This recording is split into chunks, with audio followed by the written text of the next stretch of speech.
Good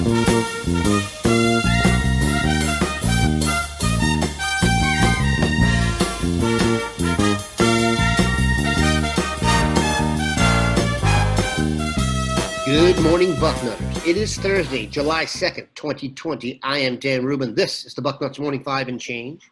Joined, as always, on Thursdays by 24/7 Sports Director of Recruiting, Steve Wiltfong. Steve, absolutely gorgeous day in the Gem City. Good morning, Daniel. We're prime time swimming every night at the Wiltfong's house. There's no work getting in the way. We're about to hit the dog days of summer, but thankfully we have a neighborhood pool, and we're going to be utilizing the heck out of that. Let's get into it. The Elite 11 has wrapped up in Nashville. Ohio State quarterback Kyle McCord finished very well, dominated the second day and finished strong. There's been some intrigue with the results, Steve. And so what I would like to do today, and we've got a ton of questions from great Bucknutters on this, but as you might imagine, the Elite 11 was one of the many things affected by the pandemic. So we're going to try and address that as we explain how it went down. Steve, what I would love for you to do is try and explain to everybody what the intentions of the Elite 11 were, what was expected to happen, and how that changed both in the way the event was put on and how we were able to cover it. Great questions, Daniel. I'll try and unpack it here. First, I think the event went on almost exactly the way that they dialed it up, with the exception of, and this is kind of a big exception, the last day there was no 7-on-7 action. Typically, you have the Elite 11 finals, and they coincide with the opening finals. And so they're playing 7-on-7 with some of the best receivers, tight ends, and running backs in the country, playing against blue chip corners, safeties, and linebackers in that setting. Obviously, we didn't get to see them compete in that fashion in the same way we saw Justin Fields have basically a flawless performance a couple years ago at the Elite 11, the opening finals, competing against defenses or talent of that magnitude with major talent around him. The first day we weren't, so 24/7 Sports, they pulled back on our travel. So we weren't allowed to travel anywhere per the company. And we're owned by CBS also.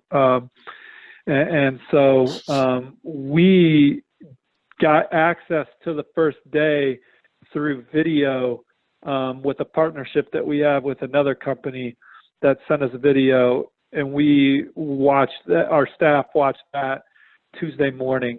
I did an interview with Dilfer Monday night, and then we got Coach Dilfer, Trent Dilfer, who's the head coach of the event, played in the NFL for 14 years, was a first-round draft pick. He did an interview with us after the first night, and then Barton Simmons and Charles Power and some others poured over the video from the first day that we got. We were able to watch the second day and third day through the Instagram page of Elite 11, but then also we're given access to the video again in the same capacity. And we're going to unpack Elite 11 even more thoroughly over the coming days. And Barton Simmons dropped an article this morning. So Elite 11 for us this year basically became the same as watching film of guys through the season. We weren't able to be there to, continue to harvest relationships. There obviously weren't interviews with the quarterbacks there, but we took care of that element beforehand. Because we knew we weren't going to travel, and knocked out interviews. For instance, Brian Doan did an interview with Kyle McCord. That would have been no different had we been there and interviewed Kyle McCord, So the coverage was unique, but I think that we, with the video, we're seeing everything anyway. So The Elite 11 scoring, that's the biggest question I think that readers have across the network, not just at Ohio State. And it was new to me that they were, C.J. Stroud won last year, and he won based on his performance there, in my opinion. Maybe I'm wrong. maybe I'm misquoting. I think that Caleb Williams won this year because they factored in, I truly don't know if they factored in 75 or 50%. I don't know if Coach Dilfer accidentally misspoke or if it was misprinted on the Twitter page. Regardless, it's all arbitrary. I understand. Hold on one sec. Are you saying, I just want to clarify that, the 50% and 75% thing, had it not been brought up, we wouldn't be getting into it. But are you saying that Dilfer at one point in time said out loud 50% when the actual equation they were using was 75% season? Well, so what I'm saying is I read, because I didn't hear what Dilfer said, but they said that Dilfer said it was 75% at the site. But the Elite 11 Twitter handle said it was 50. And I'm going to go back and look at it right now as we record. The Elite 11 Twitter handle last night tweeted out it was 50% junior season film, 50% camp evaluation, and traits. So that even like opens the door with that last sentence. If you say traits, well, Caleb Williams has the best traits. I mean, you can't not watch it unbiasedly, even though like his misses, like we're still, I mean, the way he throws the football, the way the football comes out of his hands, the smoothness, the way he moves. I mean, he's just, you package that all together, he's the best guy. Now, was he the most accurate guy these 2 days? No. But, I mean, what he's capable of is still, you know, pretty special. And you turn on the film and they're playing in one of the more competitive leagues in the country, and they played some really good out-of-state games too. And the way Caleb just easily throws the ball downfield, the way he can turn nothing into an 85-yard touchdown gain. I mean, he's got some pretty special ability. And so if you were going off their arbitrary rules, or I'm not the most eloquent, but if you're going off their arbitrary formula for how they picked the Elite 11 winner, I see how they got to Caleb Williams. Now, if you're going off just the 3 days, which that's a whole different debate. Should they just be going off the 3 days? Like everything, the tape and the previous camp performances are what got them there. Now let's start over from scratch. Because if you were going off just the tape and that stuff last year, would have been like, we ended up making CJ Stroud a 5-star 24/7. So we loved his upside and traits and all that. But theoretically, how would you have not picked Bryce or DJ, who, you know, so I don't know if they changed the formula. They're allowed to do what they want, man. It's their company. And so they explained to you how they got to Caleb Williams. That's fine. We did it different. We did did it from the camp. And so we had Ty Thompson. Other networks may have done it different. I think other outlets, you know, did it their way, and it's all arbitrary. And the best part about it is you, the readers, were able to watch it yourselves and form your own opinion. And it's certainly great debate. And was Caleb Williams the top performer over those 3 days? I don't think so. But through their formula and how they wanted to name their Elite 11 winner, which is something that will follow forever, which is something I think maybe they've transitioned away from who they loved in their 3-day camp and made it a big package deal. They open themselves up to criticism when it's not as clear as it could be, and this is possibly just an effect of the pandemic screwing everything up. Let's bring it back to everything can be scrutinized, and that's fair. But their logic is not like how they got to Caleb Williams then isn't illogical, is all I'm saying. Now, you can still disagree if he should have won or not, or if you like other quarterbacks, you like their film better, or what, or you could even disagree with me and say he's not the most talented guy. It's all debatable, but I wouldn't say they're illogical, is all I'm saying. I get that, and I'm not saying it's illogical. What I'm saying is, and I'm playing the part of the Bucknutters here, or the ones who are upset. I think the issue is, you know, it feels like the rankings, there was no way for them to be affected by the event. If a guy goes in number one and is clearly not the most suitable to the event, and then still finishes number one, you can see how people would be upset with that and feel it was kind of like Absolutely. no chance for change. No, hey, I agree with that. I'm not saying I don't disagree. I'm just trying to put the cards on the table and say here's how they got there.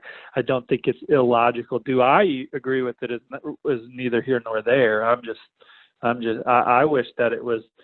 I'd be all for them saying, all right, all things are even now that you're here. The Elite 11 winner is going to be the guy who wins the camp. But that doesn't make me right either. They are the ones whose name and brand is on it. And Caleb Williams is their Elite 11 winner forever now. And so that is how it will be remembered. And if Caleb Williams goes on to be the first pick draft and all that, their Elite 11 winner was that. And I see that. I see why that's logical as well. If they want to try and reverse fit everything, that's fine. It just was a little bit screwy in how it was presented. And like I said, that could be due to the pandemic, etc. Let's get to the questions. This thread was started by Ebron84, and I just flipped it into mine because the questions started coming fast and furious. Steve has addressed several of these, but we will attack them as we go here. Steve also referenced an article by Barton Simmons that is already on the front page. There's very interesting commentary in there on Kyle McCord, who obviously did very well. We will get to that here shortly. Steve, JJP's first question, why do you hate Kyle McCord so much? Have you watched Kyle McCord playing pads against elite high school competition? Yeah, he played a couple national TV games, and I've seen his huddle. So, yeah, I've seen Kyle McCord play full games. I like Kyle McCord. We have Kyle McCord ranked high. I'm part of that process. I don't think Kyle McCord's a stock down guy. I think that Kyle McCord has as good an arm talent as anyone in the country. I think he's an accurate passer. I think he's consistent. Maybe he's more athletic than I give him credit for coming off a leg injury. But I like Kyle McCord. I think he's one of the steady guys in this class, and I can see why when Coach Yersich went out and saw all these young men on the road throw in person, and Ohio State had their pick basically of a handful of guys of who they would take. I understand why Kyle McCord was the guy, and he did nothing at Elite 11 to make me think that Kyle McCord can't be a good quarterback at Ohio State and be the starter and be the guy to help win a lot of games. Ebron84 wants to know, do you see Kyle McCord as a player that could end up inside the top 50 when all is said and done? I don't know, because I think we're starting to lean more towards quarterbacks in that realm. I think he's more of a pocket guy. I don't know how creative he can be beyond I don't you see Joe Burrow and some of those guys that are going extremely high in the draft now, the creativity they can have off script to really make something happen. I don't know if he has that. He's number 52, so he's in the question. I think he's a top 100 guy though. You guys are, and I don't want. You're asking, we're splitting hairs here now. I just hope that the listeners understand that. And it's like, do we think Kyle McCord is a first or second round guy, or do we think he's more of a third through seventh round guy? And then I know that's going to cause an eye roll for some people that are like, I don't care about what their NFL projection is. I'm an Ohio State fan. I care about what they do in college. I would just counter and say, that typically goes hand in hand. Now, look, Dwayne Haskins went in the first round, and he was a pocket guy, and so I thought Dwayne Haskins was one of the more natural throwers of the football that I've seen doing this. I think that's Kyle McCord. Could Kyle McCord come in and beat Dwayne Haskins and get drafted in the first round? Sure. I don't know if we're going to bet on that though in our rankings meetings, but I think we're going to have him ranked high, and we like him a lot. I think he's one of the best quarterbacks in the 2021 class. Here's the mercurial aspect of that discussion that you guys really would have a hard time figuring in, but to me ends up playing a major role in it. is that Kyle McCord has chosen to go to Ohio State and play for Ryan Day. So if you look at the last three quarterbacks Ryan Day has had his hands on, all three will be first-round draft picks. That seriously increases the chance Kyle McCord is going to be a first-round draft pick. Ryan Day is one of the best offensive minds in college football, and you see the numbers, but I guess what I'm saying is it's going to come to a head. Like Ryan Day is going to have a good starting quarterback that doesn't get drafted in the first round. I mean, it's just gonna, and if he doesn't, then every quarterback should pick Ohio State, right? I'm just saying, I am saying that. Like you said, that kind of like a hyperbolic statement. That is what I'm saying. You're saying that every single starter that Ohio State has at quarterback from here on out, so Haskins to Fields to the next guy to the next guy to the next guy, as long as Dave's the head coach, he's going in the first round. I'm saying I am saying he's right. I'm saying that he's going to eventually have that just hasn't happened. It's easier for me to say what I'm saying than it is for you to say what you're saying. Obviously, that's like he might go in the fourth round. This doesn't mean he's not a great college player. There hadn't been a first-round draft pick since Kerry Collins, and there's been 3 in a row. And it's going to be Day. So I don't have any issue saying that, especially if he gets to handpick his quarterback every year. And it's one of these elite guys. I think it would stand to reason. If you look at it now, I think C.J. Stroud has a chance to eventually. We're banking on Stroud going in the first round. I mean, we got it. We ranked him as a 5-star. We think he's a first-round talent. And, yeah, maybe. So he'd be 4 for 4.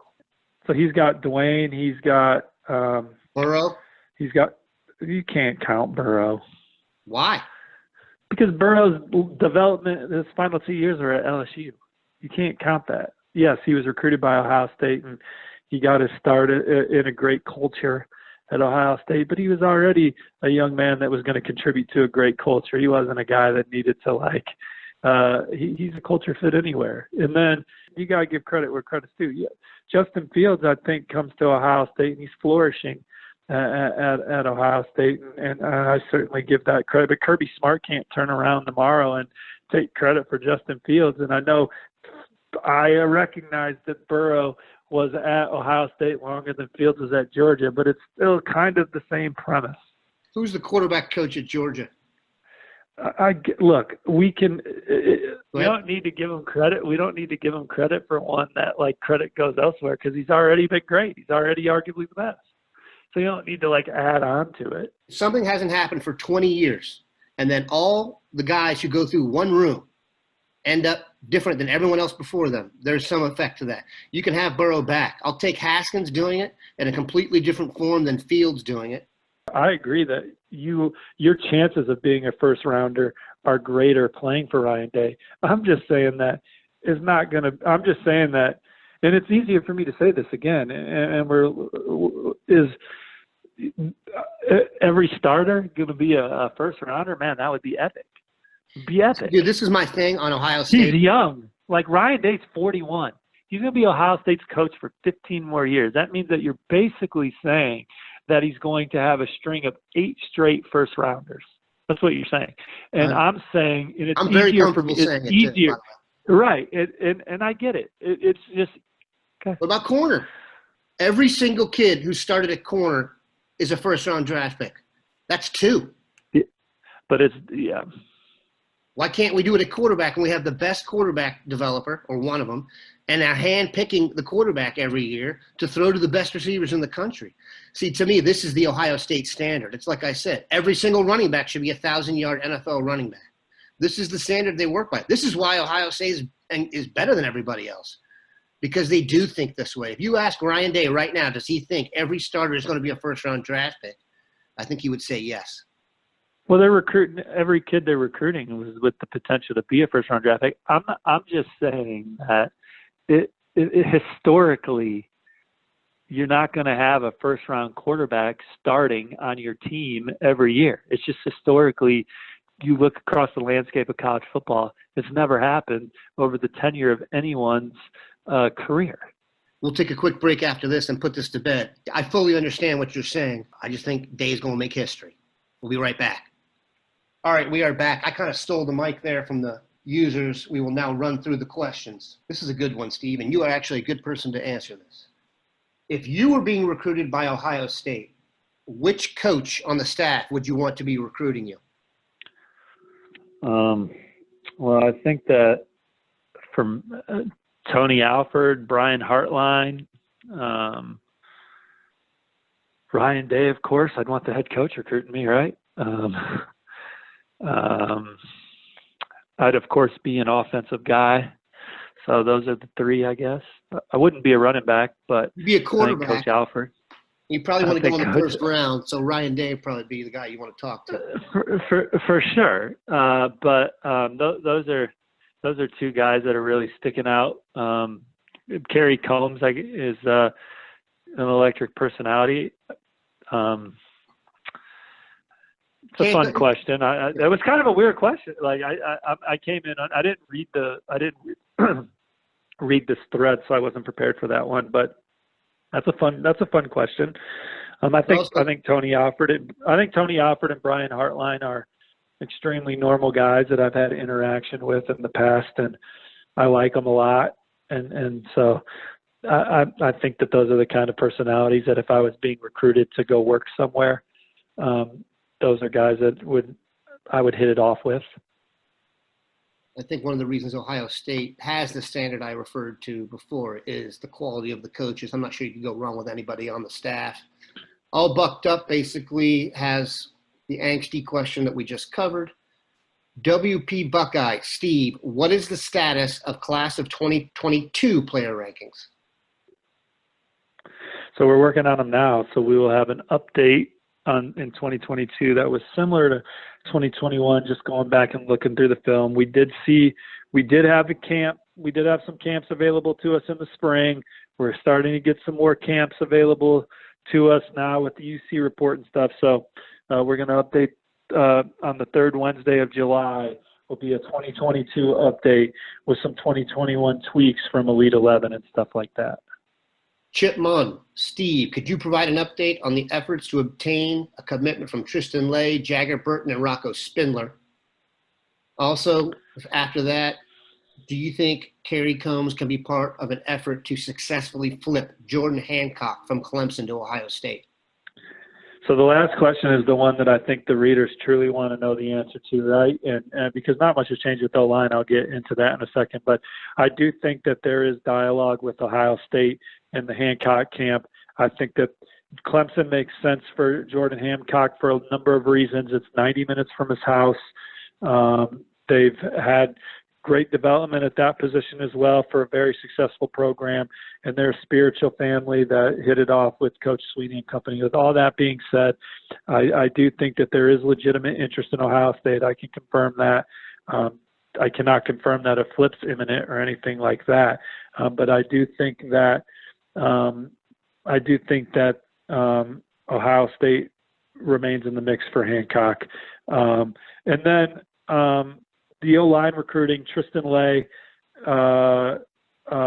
is a guy that I think Ohio State has really picked it up with during the Zoom season here. He's had regular meetings with Coach Stud. I think they've clicked. I think he enjoys watching film with Coach. And I think Ohio State is a program. He visited during the fall where he sees himself having as much success as anywhere else on the field and personally. I think Clemson and LSU kind of raced out into the lead in that one, but that recruiting is a marathon. And so we'll see how it continues to go.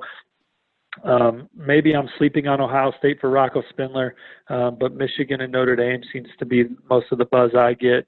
I know he talks to other schools a great deal, so maybe I'm sleeping on them. And then Jagger Burton, Ohio State was the leader in January, February. They got company, Alabama and Kentucky.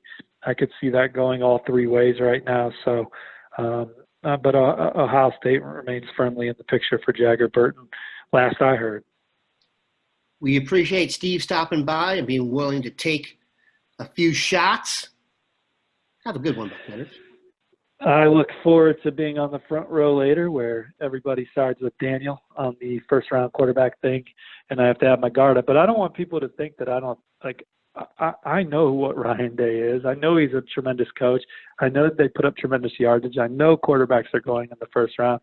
I'm just saying that I think maybe eventually there's going to be a third rounder. That's all I'm saying. And then if you're a third rounder in college, you're still All-American candidate, still Big Ten Offensive Player of the Year candidate, still a candidate to win 14 games. So I don't want any of my comments taken out of context. But love y'all. We'll see you on the front row. Have a great day.